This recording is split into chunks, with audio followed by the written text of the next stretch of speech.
আসসালামু আলাইকুম। আপনারা যারা আমাদের ফ্লোটিং ম্যাজিক ওয়াটার পেন এই পেনগুলো যারা নিয়েছেন তারা হয়তোবা নেওয়ার পরে কিভাবে পানিতে ভাসাতে হয় এটা বুঝতেছেন না। আসলে ব্যাপারটা খুব সহজ, কিন্তু হলো একটু আপনার প্রথম যদি একবার বুঝে যান তাহলে খুব সহজেই ভাসাতে পারবেন।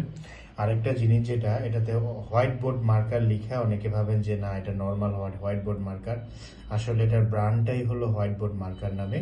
তো কিভাবে পানিতে ভাসাতে হয় আমি একটু দেখাচ্ছি। আমি এটা দিয়ে দেখেন এখানে আর্ট করে নিয়েছি। আর অবশ্যই খেয়াল রাখতে হবে আপনি যে বস্তুর উপরে এটা আর্ট করবেন বস্তুটা যাতে সিরামিক্সের হয়। তো সিরামিক্সের বস্তু আপনার হলো যাতে একটু গ্লোসি ফিনিশিং এর হয়। হ্যাঁ, গ্লোসি, এই যে এখানে গ্লোসি।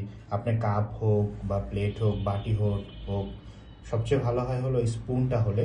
তো আমি স্পুনের উপরে আর্ট করেছি, এখন আমি এটা ভাসাবো। আর্ট করার পরে 3 থেকে 4 সেকেন্ড একটু সময় দিবেন শুকানোর জন্য। তেমন আমার এটা শুকিয়ে গেছে।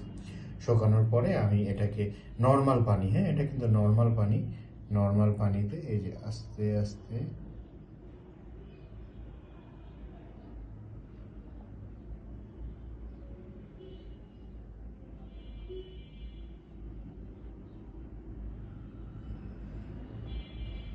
দেখছেন, আস্তে করে আমি নর্মাল পানিতে, যদিও আমার পাত্রটা ছোট এর জন্য একটু মানে হয়েছে, আপনারা বড় পাত্রে নিলে আরো ভালো হবে।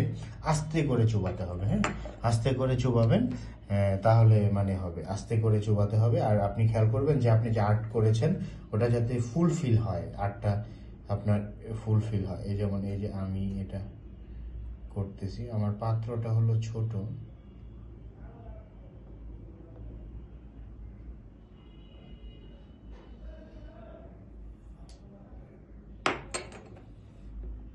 দেখছেন, ওটা আমার কিন্তু একটু বাঁকা হয়েছে আবার সোজা হয়ে গেছে জিনিসটা। তারপরে আমার আর্টগুলো আমি বড় বড় করে আর্ট করছি। এটা হলো আবার আরেকবার ভিজে নিলে তারপরে আরো সহজ। ভিজে নেওয়ার পরে আস্তে আস্তে করে ছুটে নেবেন।